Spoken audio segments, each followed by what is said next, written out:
Hello everyone. इस video में हम कंफ्यूजिंग मीनिंग वर्ड देखेंगे जिसका यूज़ हमारी एक मीनिंग के चेंज हो जाने से पूरा मीनिंग चेंज हो जाता है। कभी कभी हम कंफ्यूज हो जाते हैं कि इस मीनिंग का ये मतलब, इस मीनिंग का ये मतलब। तो बस कुछ मीनिंग का डिफरेंस होता है जिससे कि मीनिंग का पूरा पूरा का पूरा अर्थ चेंज हो जाता है। जैसा कि मैंने फर्स्ट वीडियो में भी बताया था आपको, जो कि कंफ्यूजिंग मीनिंग का ही फर्स्ट वीडियो मैंने अपलोड कर चुका हूं, जिसकी डिस्क्रिप्शन में लिंक है, वहां से आप जाकर देख सकते हैं। और इसी को आगे बढ़ाते हुए यहां पर मैं सेकेंड वीडियो आपके लिए लाया हूं, जिसमें भी हम क्या देखेंगे, कुछ कंफ्यूजिंग मीनिंग देखेंगे जो कि हमें सम टाइम कंफ्यूज करती है कि क्या इसका मतलब यही है कि अगर इसकी मीनिंग चेंज कर दूं मैं तो इसका मतलब चेंज हो जाएगा। तो देखते हैं हम कि क्या चेंज करने से एक मीनिंग चेंज हो जाती है। ठीक है, तो गाइस आगे बढ़ने से पहले इस चैनल को सब्सक्राइब कर दीजिए और साइड में बेल आइकन को भी दबा दीजिए। ठीक है, तो गाइस स्टार्ट करते हैं। तो आपके सामने फर्स्ट मीनिंग है जो कि मैंने यहाँ पर क्या लिखा, 11th मतलब जो कि मैं 10 जो मीनिंग हो जो फर्स्ट वीडियो लेक्चर में कंप्लीट कर चुका हूं। आपने नहीं देखा है तो डिस्क्रिप्शन में उसकी लिंक है। तो 11th में फर्स्ट वाली चीज क्या है, बर्थ। देखो यहां पर क्या लिखा, एक बर्थ का मतलब क्या होता है, जन्म। ठीक है, जैसे बर्थ डे या फिर बर्थडे या फिर कुछ भी हो। ठीक है, तो जन्म के लिए जो दिन रहता है उसे बर्थडे बोलते हैं। ठीक है, तो बर्थ यानी क्या होता है, जन्म होता है। ठीक है, बर्थ यानी जन्म होता है। पर इसके जस्ट सेकंड वाली मीनिंग देखें आप, तो इसके जस्ट सेकंड वाली मीनिंग बिल्कुल सिमिलर है, बट यहां पर आई था, यहां पर ई होगा। इस आई और ई के चक्कर में बहुत ही ज्यादा डिफरेंस हो जाता है। कभी अगर हमने BIRTH की जगह BERTH लिख दिया तो उसका मतलब क्या हो जाता है, सीट हो जाता है। कौन सी वाली सीट, जो हम ट्रेन के लिए रिजर्व करते हैं, उस सीट को क्या बोलते हैं, हम क्या बोलते हैं, बर्थ ही बोलते हैं। इनका प्रोनाउंसिएशन दोनों का सेम रहेगा, इसे भी हम बर्थ ही बोलेंगे, इसे भी हम बर्थ ही बोलेंगे। बट एक बर्थ का मतलब क्या होगा, जन्म, और सेकेंड बर्थ का मतलब क्या होगा, सीट होगा। अंतर क्या है, आई की जगह पर एक में ई आया है। ठीक है, तो एक मीनिंग ने आपकी कितना चेंज कर दिया, पूरा का पूरा उसका अर्थ चेंज कर दिया। ठीक है, उसका मीन चेंज कर दिया। तो सेकंड पर आते हैं। देखो सेकंड मीनिंग क्या है, वॉर। वॉर यानी क्या होता है, युद्ध। वॉर यानी क्या होता है, युद्ध होता है। सिमिलर, अगर मैं युद्ध की बात कर रहा हूं तो क्या यूज करूंगा, वॉर का यूज करूंगा। ठीक है, किसका यूज करूंगा, वॉर का यूज करूंगा। बट अगर मैं लड़ाई की बात कर रहा हूं, जैसे टू पीपल आर बैटलिंग, मतलब दो लोग लड़ रहे हैं, तो उस लड़ाई के लिए क्या यूज करूंगा मैं, बैटल का यूज करूंगा। किसका यूज करूंगा, बैटल का यूज करूंगा। अब यहां पर ये दोनों चीजें सेम है, युद्ध और लड़ाई एक तरीके से सहसंयोजी है, कोऑपरेटेड है। ठीक है, तो यहां पर क्या देखा हमने, युद्ध और लड़ाई को, युद्ध को क्या बोलते हैं हम, वार बोलते हैं, और लड़ाई को क्या बोलते हैं, बैटल बोलते हैं। क्या बोलते हैं, बैटल बोलते हैं। ठीक है, अब यहां पर 13th की बात करूं मैं, किसकी बात करूं, 13th की। तो 13th में क्या करेंगे हम, 13th में देखा हमने, देखो यहां पर आपके पास में दो चीजें, बिल्कुल इनका प्रोनाउंसिएशन बिल्कुल सेम है। इसे भी हम कास्टी बोलेंगे, इसे भी हम कास्टी बोल देंगे। ठीक है, क्या बोलेंगे, इसे भी कास्ट बोलेंगे, इसे भी कास्टी बोलेंगे। बट एक कास्ट का मतलब क्या होता है, हमारी जाति। ठीक है, कहीं कोई पूछता है हमसे कि आपकी कास्ट क्या है, तो कास्ट का मतलब क्या होता है, जाति होती है।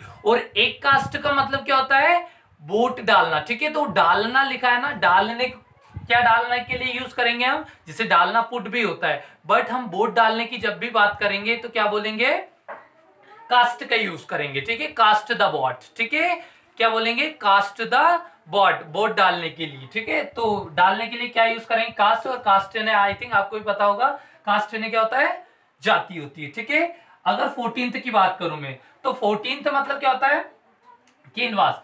ये क्या है, इनमें थोड़ा सा बोलने में जो प्रोनाउंसिएशन है उसमें चेंज रहेगा। ये कैनवेस है और ये कैनवास है। तो आई थिंक आपको एक कैनवास का मतलब पता होगा, जो कि कपड़ा होता है। ठीक है, एक तरीके का कपड़ा होता है, उसे क्या बोलते हैं हम, कैनवास बोलते हैं।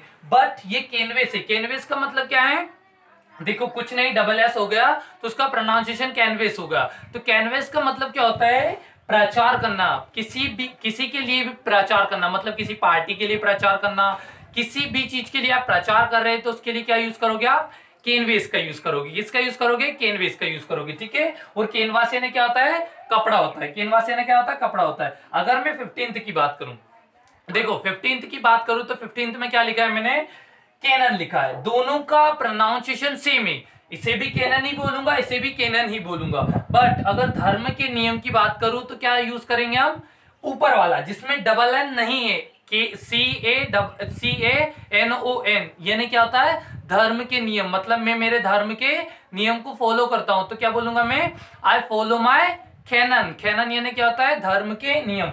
बट दूसरा कैनन का मतलब क्या है? तोप, जो कि युद्धों में यूज होती है, जिसका यूज कब करते हैं हम? युद्ध में यूज करते हैं, तो उसे क्या बोलेंगे हम? उसे भी कैनन बोलेंगे। पर आपने डबल एन लगा दिया, डबल एन ON लगा दिया, तो उसका मतलब क्या हो जाएगा? तोप हो जाएगा, ना कि आपके धर्म के नियम। अब यहां पर चलते हैं हम 16 पर। तो यहां पर क्या लिखा है? चेक। देखो इनका दोनों का भी प्रोनाउंसिएशन बिल्कुल सेम है।